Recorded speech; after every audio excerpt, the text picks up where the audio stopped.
Kung minsan ang pagpapalaya ay isa lamang malalim at mahabang buntong hininga, hindi mo na kailangan maghabol pa. Hindi mo na dapat pang ipunin ang mga alaala at salukin ito kasama ng luha. Hindi na kailangan ng maraming salita at pagmamakaawa. Kadalasan, pinapaasa natin ang sarili na kaya pa, na pwede pang isalba. Pero habang pinapatagal natin ang pamamaalam, lumalayo lang tayo sa katotohanan.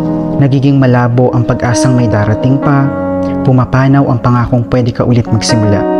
Sayang ang oras, sayang ang mga tao at pagkakataong lumilipas. Habang nilalamay mo ang mga malulungkot na gabi, nakatanghod sa iyo ang tsansa na pwede kang sumaya. Kaya't panghawakan mo ito. Huwag kang magtatagal sa ilalim ng pagdadalamhati. Bigyan mo ng pabor ang iyong sarili. Sandaling yakapin ang pighati, bumuntong hininga at umusad na muli.